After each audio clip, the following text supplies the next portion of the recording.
एक समय की बात है, बिरजू नाम का युवक मलखानपुर गांव में रहा करता था। वो एक बहुत ही नामचीन घर का था।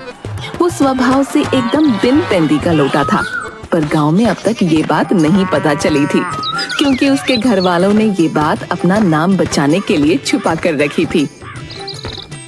पर अब बिरजू बड़ा हो गया था और घर से बाहर पढ़ने स्कूल जाने लगा था।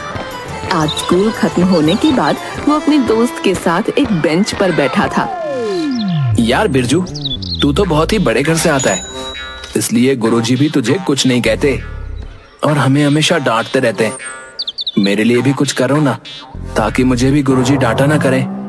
हाँ, ये मेरे पिताजी का ही स्कूल है, इसीलिए मैं कुछ भी करूं बच जाता हूँ। तुम सब चिंता मत करो, जो कुछ होगा मैं संभाल लूंगा। सच? तो मैं जितनी चाहे उतनी मस्ती कर सकता हूँ? हाँ सच। अब दिल खोल के मस्ती होगी। बिरजू की बात सुन दोनों खूब मस्तियाँ करने लगे और इसी मस्ती में बिरजू से एक खिड़की टूट गई। रिंकू वहाँ से भागने लगा और आवाज सुनकर एक गुरुजी वहाँ आ गए। बिरजू आलस के मारे वहाँ से भाग नहीं पाया। गुरुजी ने रिंकू को भागते देखा और बिरजू से पूछा, क्यों बिरजू, ये तुमने किया है? वो गुरुजी बिरजू डर गया था, पर उसे अचानक कुछ सूझा और उसने कहा, गुरुजी, आपने रिंकू को अभी भागते देखा? हाँ, उसी ने तोड़ा है गुरुजी। क्या? आने दो, कल बताता हूँ उसे।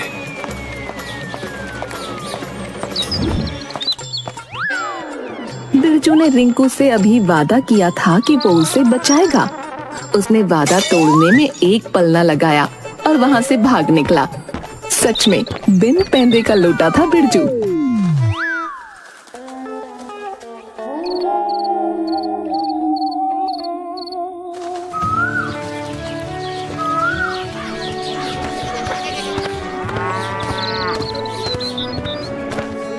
कुछ दिन बीते और बिरजू स्कूल से अपनी साइकिल पर घर लौट रहा था।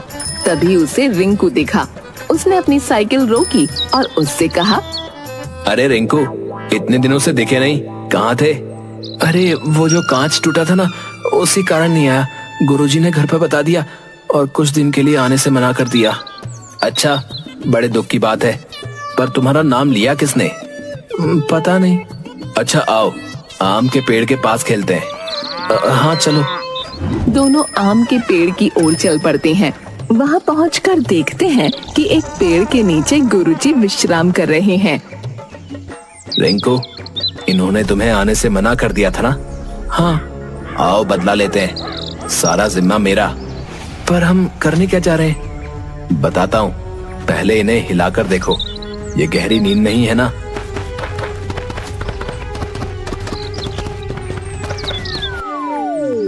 बिरजू उन्हें हिला डुलाकर देखता है, पर वो उठते नहीं। अब आएगा मजा।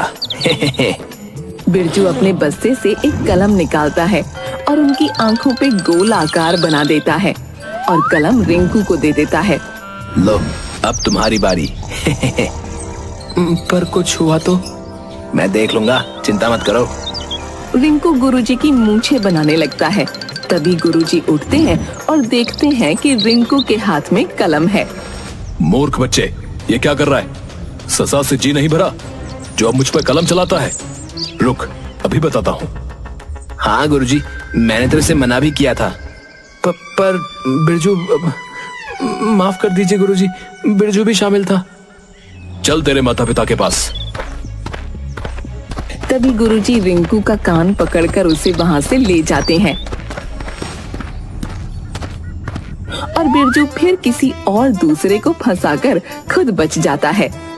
पल भर नहीं हुआ और जिम्मेदारी लेने की बात करके कोई जिम्मेदारी नहीं ली बिरजू ने। सच्ची वो बिन पैंदे का लोटा है।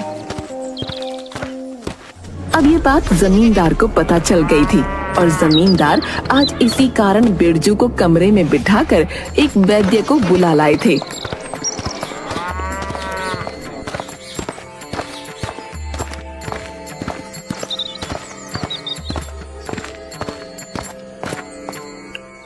वैद्य जी, इसकी बुद्धि का कुछ कर सकते हैं? कोई मंत्र या कुछ। पर आखिर इसे हुआ क्या है? वैद्य जी क्या ही बताऊं, इसने नाक कटा दी है मेरी पूरे गांव में।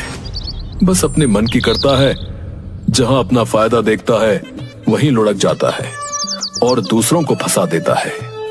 बिन पेंदी के लोटे की तरह। हाँ, बस सही समझ रहे हैं आप। कुछ करिए, वरना किसी दिन ये मुझे ना फंसा दे। आप चिंता ना करें, अभी एक जड़ी बूटी देता हूं, ये ठीक हो जाएगा। बस रोज समय पर खिला दीजिएगा, मैं रोज इसे देखने आऊंगा। बहुत बहुत धन्यवाद वैद्य जी। जमींदार जड़ी बूटी लेता है और वैद्य जी वहां से चले जाते हैं।